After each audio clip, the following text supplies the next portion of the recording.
자, 얘들아, 지금부터 우리 3월 3주차 첫 번째 영상을 같이 한번 보도록 할게요. 자, 사실 이 부분 같은 경우에는 쌤이 지금 102쪽에 진도를 나갈 건데, 사실 얘들아, 이거는 굉장히 쉬워 보이는 포인트이지만, 실제로 너희가 영작을 한다거나 문제를 풀 때 실수를 정말로 많이 하고, 그리고 의외로 정말로 많이 틀리는 그런 문법이었어서, 쌤이 우리 같이 수업을 직접 면대면으로 할 때, 그때 선생님이 좀 알려주고 싶었는데 그래도 계속해서 진도를 나가는 만큼 진도를 너무 뺄 수는 없을 것 같아서 쌤이 이렇게나마 영상으로 다시 한번 말하게 됐어. 근데 얘들아, 이거는 쌤 방금 말했던 것처럼 진짜 어렵거든. 그렇기 때문에 절대 그냥 소홀하게 쉽구나 이렇게 보면 안 되고, 왜 어렵다고 하는지 쌤이 좀 이따가 설명하는 거에서 아마 이해를 할 거야. 자, 그래서 이 영상은 한 번만 보는 것보다는 잘 이해가 되지 않는 포인트 같은 경우에는 다시 돌려보고 또 돌려보고, 아니면은 모르는 부분이 있으면 쌤한테 언제든지 질문하고 그렇게 해주기를 바랄게요. 자, 그러면 지금부터 우리 배울 포인트에 대해서 같이 한번 살펴볼게요.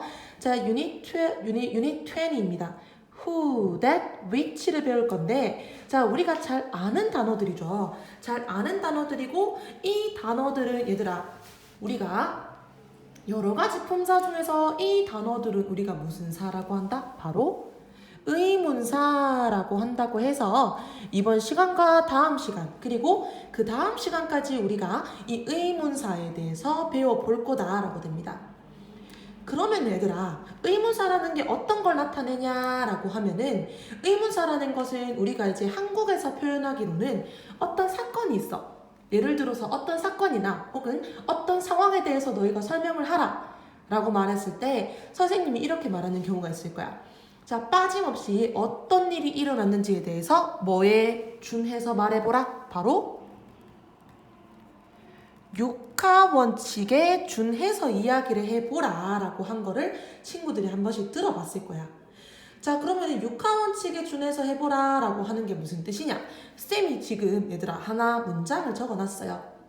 즉 지금 현재 우리가 처해 있는 이런 문장을 하나 적어봤는데, 지금 여기에서 우리가 그러면 이 해석에 따라서 우리가 말하고자 하는 육하원칙이 뭔지, 그리고 그 육하원칙에 해당되는 영어 단어들이 뭔지를 지금부터 파악 한번 해볼게. 자, 첫 번째로 우리가 라고 나옵니다. 자, 우리가. 자, 첫 번째로 우리가 말하고자 하는 게, 우리가 여기서 말하는 게 누가 라고 말을 하는 거죠. 자, 우리 첫 번째 의문사 바로 어떤 게 있죠? 우리가. 누가라는 who가 있습니다. 그 다음에 2월 3월에, 즉 2, 3월에 라고 해서, 자, 여기에서는 이 사건이 언제 일어났는지를 말하는 거니까 얘들아, 언제라는 의문사는 바로 뭐죠? 그렇지, when입니다. 자, 그 다음에 한국에서라는 어떤 장소를 말해서 어디서라는 단어는 바로 where이죠. 아, 감 오나 친구들? 지금 어떤 거 배우는 거구나, 의문사가 어떤 거구나 라는 거를 지금 친구들 눈치채고 있을 거야. 자, 그 다음 단어. 자, 코로나 바이러스를, 자, 우리가 지금 여기서 무엇을에 해당되는 단어입니다. 좀 이따 오늘 배우게 단어기도 하고요. what. 그 다음에 피하고 있다, 즉 방지하고 있다. 지금 우리가 처해 있는 상황이죠. 우리가 지금 이 코로나 바이러스를 피하고 있다라고 해서, 자, 그래서 코로나 바이러스를 피하고 있다. 요거 한 묶음으로 이렇게 해줘야 되겠네. 자, 그 다음에 외출 자제, 손 씻기 등으로. 자, 이렇게 돼서 우리가 어떻게 코로나 바이러스를 지금 피하고 있는지에 대한 의문사로서 바로 how라는 이런 의문사가 들어갈 수가 있고, 자, 마지막으로 바이러스에 걸리기 싫으니까 우리가 이렇게 지금 예방을 하고 있다라고 되는 거야. 그래서 우리가 이거를, 이런 행동을 왜 하는지에 대한 그런 부분이죠. 바로 why. 자, 요까지가 의문사다라고 볼 수 있어요. 그래서 우리가 말하는 육하원칙에 해당되는 그런 해석의 단어들이 바로 의문사다라고 해서 단어들 같이 한번 살펴볼까? who, when, where, what, how, why 라는 단어로서 이 6가지 단어들에 대해서 우리가 잠깐 살펴보니까, 자, who라는 거는 W로 시작하죠. 그리고 언제도 W, 어디서 W, 무엇을 W. 근데 어떻게 같은 경우에는 H고요. 그 다음에 where가 Y 할 때 W 이렇게 시작해서 우리가 이 육하원칙에 해당되는 의문사는 다시 한번 말해보자면 뭐라고도 표현한다? 5개의 W와 그 다음에 하나의 H라고 표현을 하기도 한다라고 됩니다.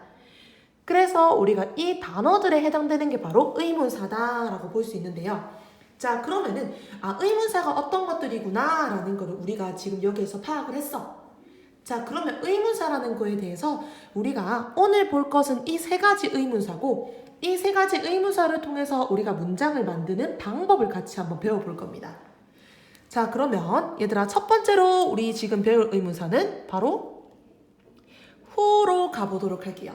자, 우리가 첫 번째 의문사 who부터 같이 한번 배워볼게. 얘들아 who라는 것은 바로 뭐라고 해석하죠? 누구 혹은 여기서 말했던 것처럼 누가 라고도 해석을 하고요. 자, 쌤이 지금 바로 예문을 하나 만들어 보도록 할게. who라는 의문사를 사용한 예문. 자, 너는 누구니? 자, 정말 쉬운 문장이죠. 우리 외국 나가가지고 처음 보는 사람인데 갑자기 나한테 아는 척을 해. 그때 너희가 이 정도 문장은 얘들아 말로 할 수 있어야 되지. 뭐라고 말해? 자, 너는 누구예요? 당신은 누구예요? 뭐라고 표현하죠? Who are you? 라고 표현을 하죠. 쌤, 의문사 쉽네요. 자, 이까지는 쉬운 것 같지? 자, 우선은 같이 다시 한번 보도록 하자. 그 다음에 선생님이 또 하나의 예문을 한번 적어보도록 할게요. 자, Who did you meet on the street? 너희가 길가를 가고 있었는데 어떤 사람을 만났어. 자, 그때 예를 들어서 어머니께서 너 길 가다 누구 만났어? 이렇게 여쭤보실 수가 있어요. 그래서 이 문장 한번 해석해보자면은 Who did you meet on the street? 누구를 너는 만났니? 길거리에서. 이렇게 문장을 사용할 수도 있죠.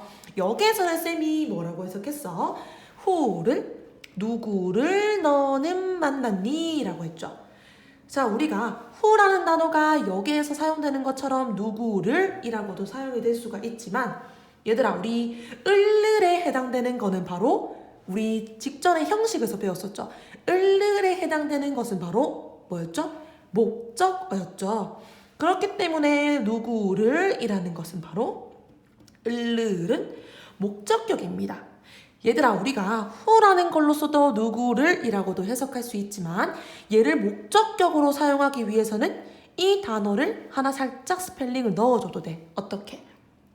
이렇게 whom이라고 넣어도 우리가 사용할 수가 있다라고 됩니다. 그러면 다시 한번 더 누구를 이라고 할 때 우리가 who라고도 사용할 수 있지만 어떻게도 사용 가능하다?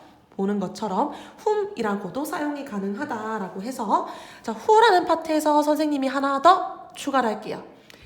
whom이라는 단어는 누구를 이라는 이런 목적격을 나타내기도 한다라고 됩니다. 자, 그 다음에 선생님이 하나 더 예문을 들어보도록 할게. 같이 한번 볼게요, 친구들. 자, whose phone is this? 자, 예를 들어서 수업이 끝났는데 선생님이 친구들한테 이제 수업 마쳤습니다 라고 해서 마무리하고 이제 가려고 하는데 책상 위에다가 휴대폰 하나가 떨어져 있는 거야. 그러면 선생님이 뭐라고 묻는 거야? Whose phone is this? 이렇게 말합니다. 이것은 phone인데 얘들아 whose phone 뭐라고 해석할까? 누구의 휴대폰이니? 이렇게 해석을 해요. 그래서 누구라고 나타내는 이런 의문사 중에서 하나 더 선생님이 여기서 더 해보자면은 whose는 누구의 라는 뜻으로써 얘들아, 우리 뭐뭐의 라는 단어는 바로 무슨 격이었죠?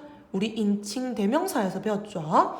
소유격을 뜻하면서 기억납니까 얘들아? 우리 인칭 대명사에서도 역시 있었던 걸로써 소유격 바로 뒤에는 지금 나오는 이런 구문처럼 phone과 같은 어떤 형태가 나오게 된다? 품사, 명사가 나오게 된다라고 됩니다. 자, 이렇게 돼서 자, 우리가 여기서 who라는 거에 대해서는 whom과 whose까지 배웠는데 쌤 저는 별로 어려운 거 없는 것 같은데요. 사실 어떤 의문사를 집어넣어야 될까요? 그런 문제에서는 너희가 충분히 다 맞출 수 있어. 근데 얘들아, 지금부터 중요한 것은 뭐냐면은 첫 번째 문장 예문 한번 보도록 할게. Who are you? 너는 누구니? 라고 했을 때 여기에서는 우리가 의문사를 맨 앞에 적고 are이라는 동사가 이렇게 나왔어요.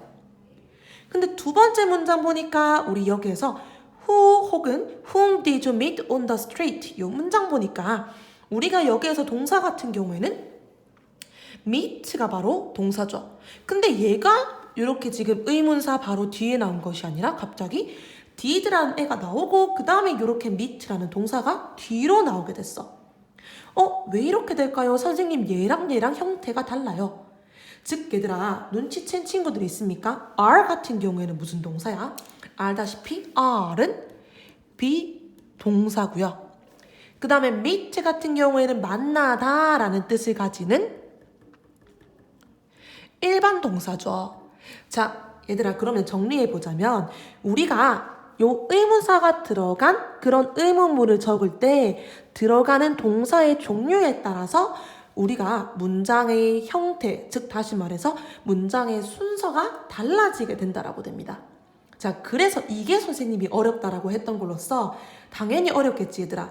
그래서 쌤이 지금부터 이 어려운 거에 대해서 설명을 차근차근히 할 거거든. 그래서 지금부터 이 설명 제대로 듣고 그 다음에 너희가 열심히 필기를 해서 같이 의문문을 만들어 보도록 할게요. 자, 그러면 지금부터 본격적으로 의문문 만드는 방법 같이 한번 보도록 합시다.